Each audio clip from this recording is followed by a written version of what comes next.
चलें जी, बिस्मिल्लाहिर्रहमानिर्रहीम। So students, MCQs number 1 आपके पास है, chapter number 12 solution of triangle में। The law of cosine where measure angle A equal to alpha in standard position is. अब student देखें, यहाँ पे आपसे कह रहे हैं लॉ ऑफ कोसाइन की बात कर रहे हैं और आपसे कह रहे हैं कि मेजर एंगल ए जो है बराबर है किसके, अल्फा के। स्टैंडर्ड पोजीशन का मतलब ये कि आपको इन चारों में से बताएं कौन सा ऑप्शन सही लग रहा है, जल्दी से बताएं।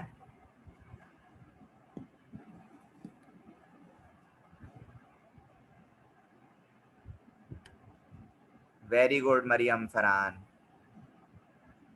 Option B. देखिए मैं आपको बताता हूं अब कि ऑप्शन बी क्यों सही है। देखिए अल्फा की बात हो रही है ना, तो अल्फा का मतलब होता है बेटा ए स्क्वायर, ठीक है। या एक उससे भी याद रखें कि अल्फा है ना, तो यहाँ पे देखो एंगल में कॉज अल्फा दिया हुआ है, तो जिसमें कॉज अल्फा हो गया वो आपका आंसर हो गया। अगर यहाँ पे measure angle B equal to beta होता तो हम इसको सेलेक्ट करते हैं। अगर हम ये देखते हैं कि measure angle C equal to gamma है तो हम सी को सेलेक्ट करते हैं। ठीक है बेटा, तो ये बात आपने याद रखें। इसी तरह स्टूडेंट्स, अब बात यहाँ पे ये है, एमसीक्यूज नंबर 2 देखें। एमसीक्यूज नंबर 2 में लिखा हुआ है if the sides of the triangle are 3, 4 and 5 units then S equal to. अब स्टूडेंट्स अगर आपको याद हो कि जब मैं आपको चैप्टर नंबर 12 करवा रहा था तो मैंने आपको कुछ फॉर्मूलाज भी लिखवाए थे।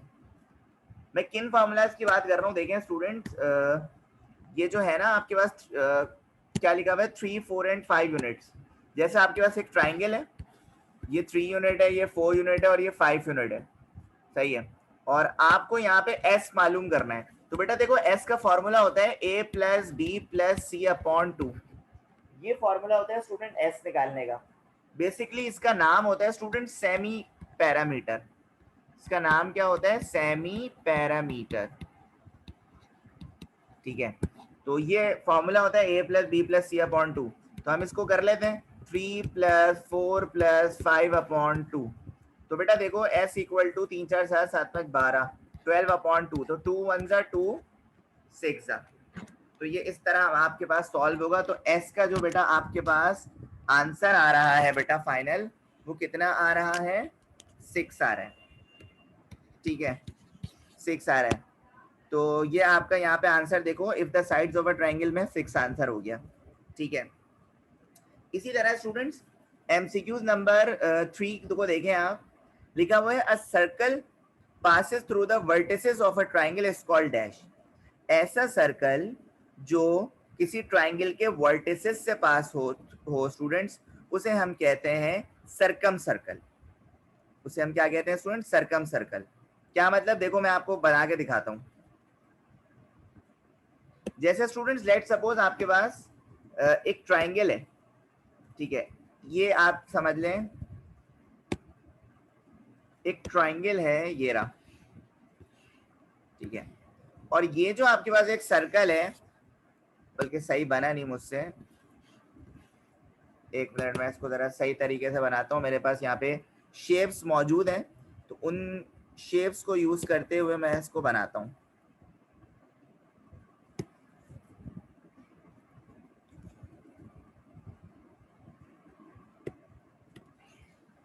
ओके,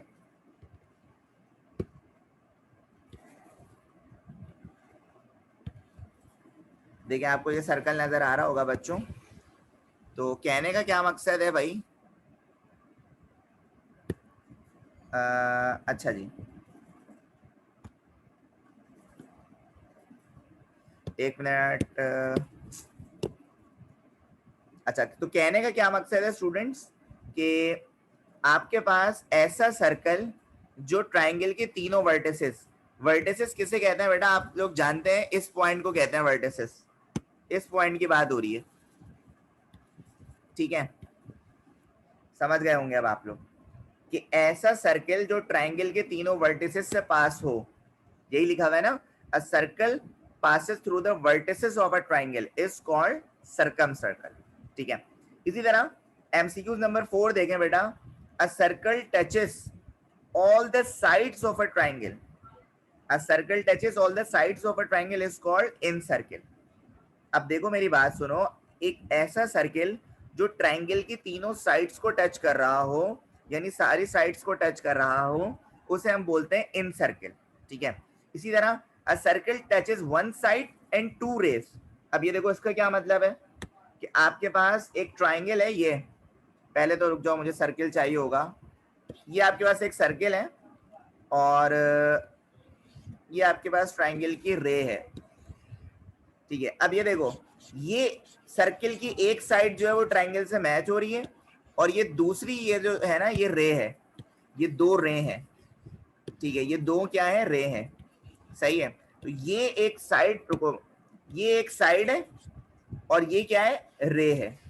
तो ऐसा सर्किल जिसकी एक साइड जो है वो ट्रायंगल से वो पास हो रही हो और बाकी रे हो रही हो, जैसे यहाँ पे क्या लिखा हुआ है देखो, a circle touches one side, एक सर्किल की एक साइड टच हो रही है and two rays of the other two sides of a triangle is called scribed circle और ई सर्किल। इसे क्या कहते हैं स्टूडेंट, स्क्राइब्ड सर्किल और ई सर्किल। ये याद रखना है भाई तुम लोगों ने, ठीक है। इन तीनों में फर्क है, एक तो सर्किल वो है जिसमें through the vertices of a triangle हो रहा है, उसे सर्कम सर्किल, और एक क्या है, ऐसा सर्किल जिसकी सारी साइड्स जो है वो टच हो रही हैं ट्रायंगल से, उसे इन सर्किल। सही है, और एक सर्कल वो जिसमें एक साइड टच हो रही है और दो रे ट्रायंगल से, तो उसे हम स्क्राइब्ड सर्किल या ई सर्किल कहते हैं। इसी तरह स्टूडेंट देखें नंबर 6 में, if alpha beta and gamma are angles of any triangle then alpha plus beta plus gamma equal होता है किसके, 180 डिग्री के। स्टूडेंट्स ये बात मैं आपको बहुत दफा बता चुका हूं कि, और ये हमने मैट्रिक क्लास में भी पढ़ा, थ्योरम नंबर 5 में मैट्रिक में, कि सम ऑफ एंगल्स इक्वल होता है कितना, 180 डिग्री के। किसी भी ट्रायंगल का जो सम ऑफ एंगल्स होता है वो 180 डिग्री होता है। लेट्स सपोज ये अल्फा, ये बीटा, ये गैमा, तो बेटा याद रखिएगा कि alpha plus beta plus gamma equal होता है कितना, 180 डिग्री के। ठीक है, कभी कभी इसमें ऐसे भी एमसीक्यूज आते हैं बेटा कि अल्फा दिया हुआ है 30 डिग्री और बीटा दिया हुआ है आपको 40 डिग्री और कह रहे हैं गैमा निकालें, तो बेटा आप इसी फॉर्मूले से निकालिएगा। किस तरह, अल्फा की जगह 30, बीटा की जगह 40 plus gamma equal to 180 degree, तो ये हो जाएगा 70 degree plus gamma equal to 180 degree. ये 70 यहाँ पे गया, तो बेटा ये हो जाएगा 180 माइनस 70, तो स्टूडेंट्स ये आपके पास हो जाएगा 110 डिग्री। सही है, तो ये इस तरह भी आ सकता है, तो इस चीज के लिए भी आप रेडी रहें। इसी तरह बेटा एमसीक्यू नंबर 7 को देखें, a triangle with one angle of measure 90, ये बात तो खैर पता ही है आपको कि एक ऐसा ट्रायंगल जिसका एक एंगल 90 डिग्री पे हो, वो आपके पास राइट एंगल ट्रायंगल होगा। वो क्या होगा स्टूडेंट्स, राइट एंगल ट्रायंगल होगा। ठीक है, इसी तरह according to law of cosine, law of cosine के अकॉर्डिंग कॉस अल्फा बराबर होता है किसके, B square plus C square minus A square upon 2bc। ठीक है स्टूडेंट्स, देखें ये लॉ ऑफ कोसाइंस है जो जिसकी डेरिवेशन भी मैं आपको करवा चुका हूँ, है ना। देखो मेरी बात सुनो बच्चों, इसको इस तरह से याद रखो कि अगर आपको कॉस अल्फा निकालने का कहा जाए, तो कॉस अल्फा में अल्फा पे ए यानी ए स्क्वायर बाद में होगा और B square plus C square होगा, और जिसका स्क्वायर होगा प्लस में वही नीचे आ जाएगा।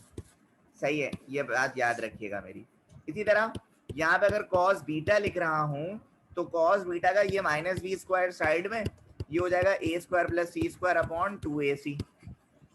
इसी तरह कॉस गैमा को देखें भाई, गैमा है तो माइनस सी स्क्वायर को साइड में करें और ये हो जाएगा A square plus B square upon 2ab। तो ये तीनों फॉर्मूलाज आपने याद रखने। सही है, तो इसीलिए बेटा इसका आंसर आपके पास होगा according to law of cosine, cos alpha है क्या, ऑप्शन नंबर ए इसका राइट होगा। ठीक है, इसी तरह बेटा एमसीक्यू नंबर 9 को देखें, लिखा हुआ है area of triangle when measured all of its 3 sides is given. Students याद रखिएगा, जब आपको एरिया ऑफ ट्रायंगल निकालने का कहा जाए और उसकी तीनों साइड्स गिवन हो, तो बेटा आप यूज करते हैं हीरोज फार्मूला। इसे कहते हैं हीरोज फार्मूला, जिसमें देखो फार्मूला क्या है, area equal to S, S minus A, S minus B, S minus C. ठीक है, ये कब यूज करेंगे? जब आपको किसी ट्राइंगल की तीनों साइड्स गिवन हो और आपको एरिया निकालने का कहा जाए। इसी तरह एमसीक्यू नंबर 10 को देखें, a upon sine alpha equal है b upon sine beta equal to c upon sine gamma when a b c are length of the sides of a triangle then this law is called dash. अब देखो simple सी बात है कि अभी हमें यहाँ पे खुद बता रहे हैं कि a upon sine alpha b upon sine beta, तो इसमें कौन सा लॉ यूज हो रहा है? सर ऑब्वियसली साइन यूज हो रहा है। देखें sine alpha sine beta sine gamma, तो इसमें कौन सा लॉ यूज हो रहा है बेटा? साइन लॉ यूज हो रहा है। ठीक है, इसी तरह स्टूडेंट्स कुछ फॉर्मूलाज हैं आपके पास, half angle formula in terms of A B C and S. इन फॉर्मूलाज की पिक्चर मैं आपको अभी थोड़ी देर बाद आपके ग्रुप पे शेयर कर दूंगा। अब ये देखो ये सारे फॉर्मूलाज हैं, फॉर्मूलाज आपको याद होंगे, आप लोग आसानी से कर लेंगे। जैसे देखें साइन बीटा अपॉन 2 ये इक्वल होता है बेटा एस माइनस ए अपॉन ए सी। ठीक है, इसकी पहचान ये है कि बीटा अपॉन 2 है ना, तो बीटा का बी नहीं होगा, बाकी दोनों होंगे ए और सी माइनस में। सही है। इसी तरह अगर यहाँ पे क्या होता है स्टूडेंट्स, अल्फा होता तो अल्फा का ए नहीं होता, तो ये होता फिर एस माइनस बी और एस माइनस सी और अपॉन बी सी। इस तरह इसको याद रख सकते हैं, मैं खैर फॉर्मूलाज की पिक्चर भी भेज दूंगा। इसी तरह कॉस अल्फा अपॉन 2, तो कॉस अल्फा अपॉन 2 का फॉर्मूला स्टूडेंट्स ये होता है अंडर रूट एस माइनस ए अपॉन बी सी। तो भाई ये फॉर्मूलाज तो यार बच्चों आपको याद रखने पड़ेंगे। इसी तरह 10 अल्फा अपॉन 2, तो बेटा 10 अल्फा अपॉन 2 का फॉर्मूला ये आपको हाईलाइट जो हुआ है वो है, तो इसके लिए यार फॉर्मूला आपको याद रखना पड़ेगा। अच्छा जी 14 देखें आप, area of triangle when measure of two sides and then included angle alpha is given by. अब देखो यहाँ पे कह रहे हैं अगर आपको एरिया ऑफ ट्राइंगल निकालना है और दो साइड्स गिवन है और एक एंगल गिवन है, तो इसमें से हम कौन सा फॉर्मूला लगा सकते हैं? इसमें से हम कौन सा फॉर्मूला लगा सकते हैं? सो स्टूडेंट्स मेरी एक बात याद रखिएगा कि इसमें से हम कोई सा भी नहीं लगाएंगे। क्यों नहीं लगाएंगे, मैं आपको इसका रीजन बताता हूँ।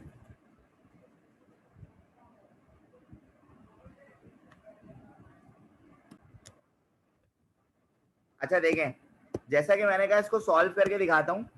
तो देखें हमारे पास जब दो एंगल्स गिवन होते हैं, सॉरी जब दो साइड्स और वन एंगल गिवन होता है, सही है, और एंगल भी यहाँ पे अल्फा गिवन है, तो देखिए हमारे पास इस तरह के तीन फॉर्मूले, area equal to 1/2 BC sine alpha, और इसी तरह area equal to 1/2 AC sine beta. इसी तरह बेटा area equal to 1/2 AB sine beta sine gamma. तो देखो ये तीन फॉर्मूलाज हैं भाई हमारे पास, सही है। अगर हमारे पास अल्फा है तो देखो हमारे पास अल्फा की इक्वल है, तो अल्फा इक्वल है तो सर BC साइन अल्फा होना चाहिए ना। तो देखें देखते हैं ये ऑप्शन कहीं हमारे पास है, BC साइन अल्फा।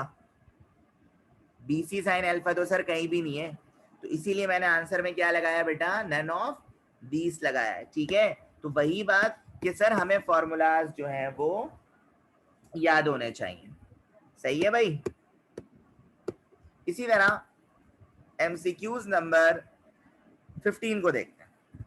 अब देखें एमसीक्यूज नंबर 15 में क्या लिखा हुआ है कि if the measure of the sides of a triangle are 17, 10, 21 और एरिया दिया हुआ 84 और पैरामीटर दिया हुआ है 24, और आपसे बोल रहे हैं कैपिटल आर निकालने का कह रहे हैं। देखो दो फॉर्मूलाज हैं, एक आपके पास कैपिटल आर है निकालने के लिए और एक आपके पास है स्मॉल आर, तो ये दोनों आर जो है वो आपको निकालने आना चाहिए। तो देखो मैं आपको निकाल के बताता हूँ और इसका मतलब भी बताता हूँ कि कैपिटल आर किसको शो कर रहा है और स्मॉल आर किसको शो कर रहा है।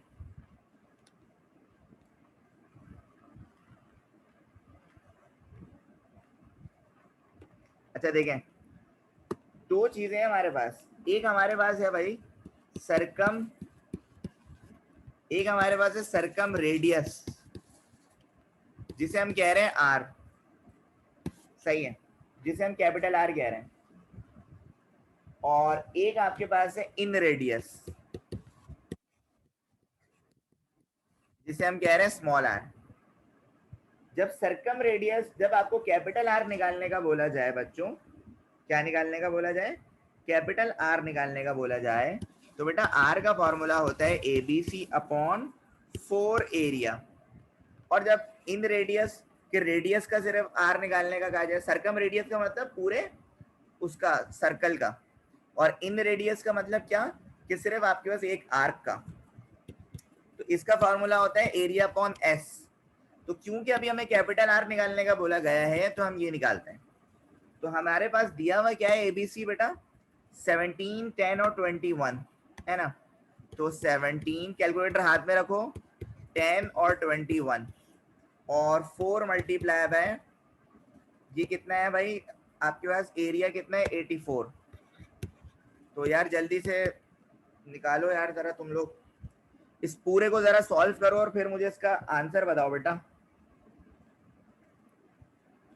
जल्दी से। तो स्टूडेंट्स मेरे पास जो आंसर आ रहा है वो आ रहा है 10.625। ठीक है, तो बेटा यहाँ पे आपके पास 15 में देखो, मैंने यहाँ पे मिस्टेक करी हुई है, तो 15 में आपका आंसर होगा 10.625, 3.5 नहीं होगा। ठीक है, वेरी गुड। अच्छा अब इसी तरह 16 देखो, 16 में क्या कह रहे हैं, if the measure of the sides of a triangle are 17, 10, 21, area 84 और एस दिया हुआ 24। तो यार इसमें यही वाला फॉर्मूला लगा देना कि आपके पास ये कितना दिया हुआ है भाई, एरिया दिया हुआ है यहाँ पे 84, तो 84 डिवाइडेड बाय एस, यहाँ पे आपको कितना दिया हुआ 24। तो बेटा जब आप इन दोनों को डिवाइड करेंगे तो इन रेडियस आपके पास कितना आएगा, 3.5 आ रहा है। तो बेटा यहाँ पे आप लोग भी चेक कर लें, यहाँ पे आपका आंसर आ रहा है 3.5। क्या ऐसा आ रहा है, जल्दी से मुझे बताएं। एमसीक्यू नंबर 17 को देखें बच्चों, एमसीक्यू नंबर 17 में लिखा हुआ है कि if a equal to B equal to C equal to X centimetre then r equal to dash centimetre. अब देखो यहाँ पे क्या कह रहे हैं, निकालना क्या है, कैपिटल आर। अभी बता चुका हूँ कि कैपिटल आर का फॉर्मूला होता है कि कैपिटल आर का फॉर्मूला होता है ABC upon area, ABC upon 4 area. ये फॉर्मूला होता है सरकम रेडियस का, किसका होता है, सरकम रेडियस का। और यहाँ पे आप लोगों को क्या कह रहे हैं कि ए बी सी इक्वल है किसके, एक्स के। तो बेटा ये हो जाएगा x into x into x into x 4, और एरिया दिया हुआ है आपको, नहीं एरिया आपको निकालना होगा। तो इसका एरिया कैसे निकालोगे स्टूडेंट, सबसे पहले इस चीज को देखो। देखो मैंने अभी थोड़ी देर पहले आपको एक चीज बताई, शायद आपको याद भी हो, कि जब भी किसी ट्रायंगल की तीनों साइड्स पता हो, बताओ मुझे, जब भी किसी ट्रायंगल की तीनों साइड्स पता हो तो बेटा हम ये वाला फॉर्मूला यूज करते हैं। अभी थोड़ी देर पहले बताया था, यस और नो बताओ, S minus A, S minus B और एस माइनस सी। बताओ बच्चों याद आ रहा है, अभी बताया था ना। और उसके लिए सबसे पहले आपको एस निकालना होगा, हाँ हीरोज फॉर्मूला। अब सब उसके लिए आपको एस निकालना होगा, और एस का फॉर्मूला होता है ए plus B plus C upon 2। तो ये हो जाएगा x plus x plus x plus x upon 2, मतलब ये हो जाएगा 3x अपॉन 2 हो रहा है। तो बेटा जहां जहां x वहां वहां रख दो 3x अपॉन 2, 3x अपॉन 2, और a की जगह क्या रखोगे, x। इसी तरह ये हो जाएगा 3x अपॉन 2 माइनस एक्स, इसी तरह ये हो जाएगा 3x अपॉन 2 माइनस एक्स। सही है। अब क्या करोगे बेटा, ये देखो 3x अपॉन 2 तो ऐसे ही इधर दोगे एलसीएम, कुछ नहीं है तो क्या है इसके नीचे 1 क्रॉस मल्टीप्लाई, तो ये हो जाएगा 3x माइनस 2x अपॉन 2। इसी तरह ये सेम बिल्कुल यही रहेगा 3x माइनस 2x अपॉन 2, और बेटा ये आपके पास हो जाएगा 3x माइनस 2x/2। तो बेटा ये आपके पास कुछ इस तरह आ जाएगा 3x/2, ये यहाँ पे बचेगा x/2, यहाँ पे भी बचेगा x/2 और यहाँ पे बचेगा x/2। तो बेटा ये आपके पास हो जाएगा 3x⁴ डिवाइडेड बाय 2 की पावर 1 2 3 4, 2 की पावर 4 कितना होता है 16। जब इसका रूट निकालोगे बेटा तो ये हो जाएगा √3x² अपॉन कितना हो जाएगा 4। सही है, ये आपने निकाल लिया एरिया। अब इस एरिया को यहाँ पे पुट करना है 4 के बराबर में, तो बेटा ये हो जाएगा √3x²/4। बेटा 4 से 4 कैंसिल, तो तुम्हारे पास आ गया x को 3 दफा मल्टीप्लाई कर लोगे x³ डिवाइडेड बाय √3x², और बेटा x² से x कैंसिल, तो आपके पास आ रहा है x/√3। और बेटा डिनोमिनेटर में रूट को नहीं छोड़ते तो इसको मल्टीप्लाई भी कर लो और डिवाइड भी कर लो। इधर कर रहा हूँ बाकी देखो, तो ये हो जाएगा x√3 डिवाइडेड बाय 3। तो ये रहा तुम्हारा सरकम रेडियस। तो देखते हैं ये ऑप्शन है या नहीं है। तो बच्चों ये रहा आपके पास √3x/3, ये आपके पास ऑप्शन आ रहा है ना यही। अब जरूरी नहीं है x इधर हो बात एक ही है। तो बताओ ये समझ आया कुछ आप लोगों को एमसीक्यू? जल्दी से बताओ बच्चों, यस और नो करें।